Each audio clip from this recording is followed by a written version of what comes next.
Ever friends, I wanted to give you a quick recap on what happened this week in Evermore. Oliver seemed very distracted and disturbed during an actor's troupe performance, and at the end of it he started having an argument and he got very aggressive, and Philander ended up having to pull out a gun on him. And according to Evermore fans, it was a silver bullet loaded in that gun. Obviously, everyone was very concerned for Oliver's safety, as well as those that he was being aggressive towards. Individuals were able to get him under control and then gave him a sedative, something to drink that would kind of bring him down from that. Though as I was up at the mausoleum where he was being held and observed to make sure that he was not a danger to anyone, he was expressing that he had enjoyed the feeling of power that he had had when he was in that werewolf-driven state. The Frost Lords brought a frost giant from Aurora that they brought out of the church, and he is a massive creature. It looks like there was so much molding work put into that. I'm always impressed by what we see come out of the Evermore Creative Studio, and this is no exception. Some of us were in the tavern when Mary was called away to go help Sora with something, and it turns out that Mary and the Coven helped Sora to break her connection, her mental connection with her mother who's in Aurora. And when this was broken, Sora was able to mentally reach out to Kyrah in the tavern. So for all of us, we were partying in the tavern, and we suddenly hear this voice in the room saying, "Kyrah, Kyrah." We're looking around, and it's Sora reaching out to her. And Sora expresses to Kyrah that she wants to get rid of her mother. If Kyrah will help her take out her mom, and killing is a perfectly fine option as far as that goes, as far as Sora is concerned, that Sora will give the throne back to Kyrah, and that she will support her for the Auroran people, tell them all to support Kyrah as the new queen. Of course, Kyrah is nervous that this could be a trick or a ploy, but she's willing to give it a shot. So all the wolves are concerned about Kyrah's agreement with Sora. Ulfenia talks it out with her, and Ulfdraat talks it out with her, and she's able to explain that she's still loyal to them. She does tell Ulfdraat, though, that she has to be her own pack leader now, and she needs to go and rule the people of Aurora, take back what is hers, and free the kingdom from the influence of these Frost Lords. And she asks for the support of the Wolves of Winter in this, and Ulfdraat says that they will support her, that they will serve her as she will serve them. I need the wolves to stand by my side to help me reclaim the fallen kingdom. And on my life, I swear that your lands will always be yours and always be free.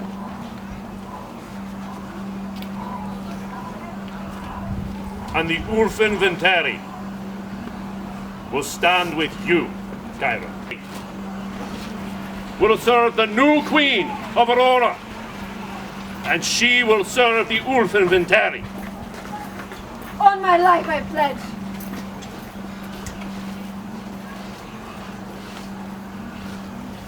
Then through cold and silver, let it be done. Let it be done.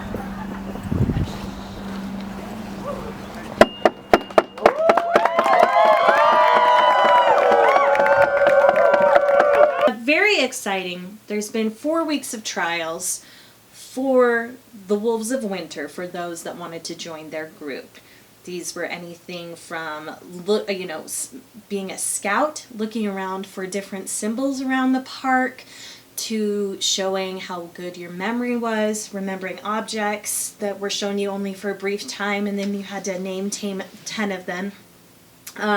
And this week we got a little bit of LARPing action. They took out the LARPing swords, and you had to block 3 blows from Ulfenia, the sword of the Wolves of Winter. And sure enough, at the end of the night, 34 individuals had passed all 4 weeks of the tests and trials of the wolves, and were brought to the ceremony to be accepted. We have lost friends, family, loved ones. But today,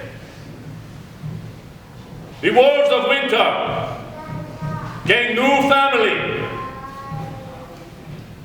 34 of you have proven yourselves. You have heard our trials. You have accepted them without fear, without hesitation.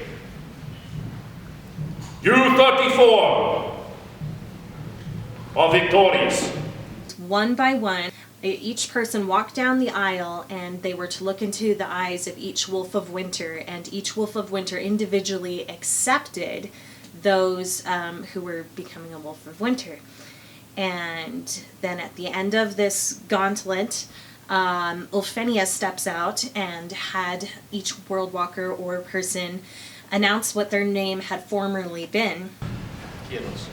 World Walker, stand and state your old name, that it may walk with your strength. Then had a conversation with Ulfdrop one-on-one, which was an incredible experience.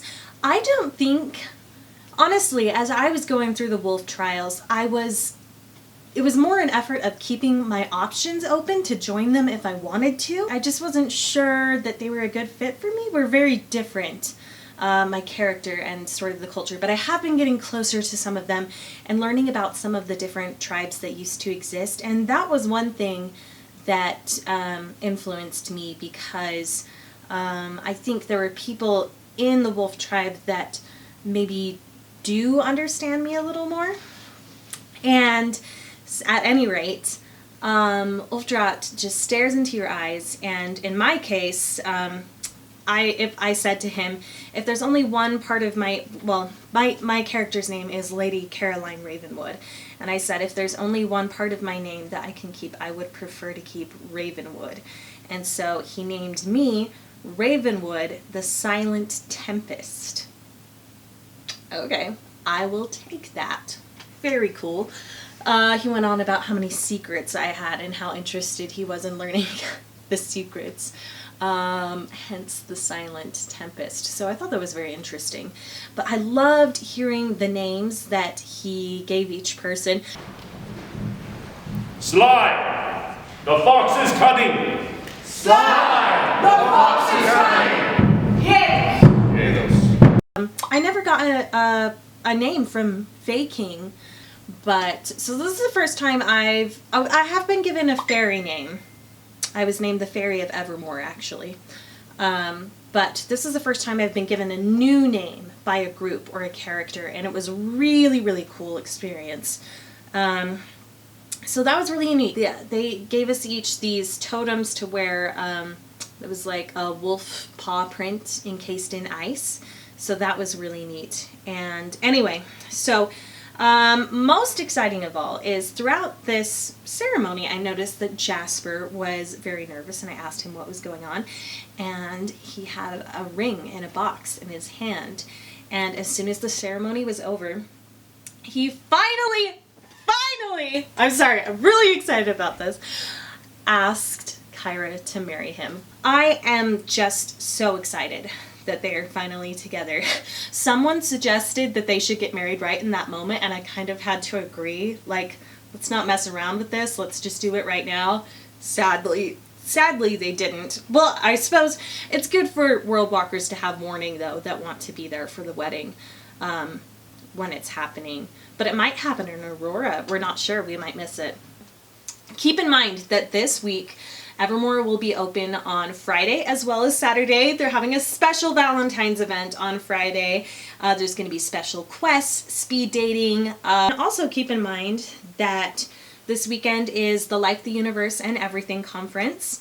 And I believe that's somewhere in Utah Valley. I think it's in Provo.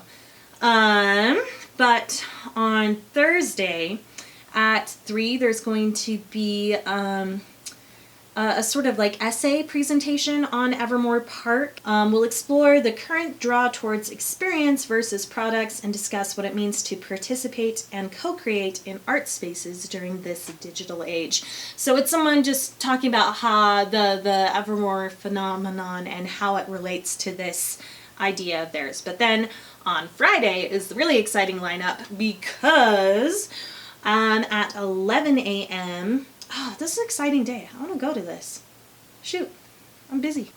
On Saturday at 11, the creative director Bobby Cody is going to do an introduction to Evermore and speak there. And then at 12, it doesn't say so on the paneling, but I believe it's Logan Long is coming to speak about creating the creatures and crafts for Evermore. So super, super exciting. If you have a chance to go to these panels, I would. I hope someone goes and films them, honestly. This looks really neat. I would, but I'm otherwise engaged that day. And then at 2 p.m. there's going to be an Evermore question and answer. So if you've got questions and answers that you need from Evermore and about the process and everything there, this would be a really good one-on-one opportunity to do that, to meet these incredible people that work with Evermore. Thanks for joining me for this recap and update, and see you next time.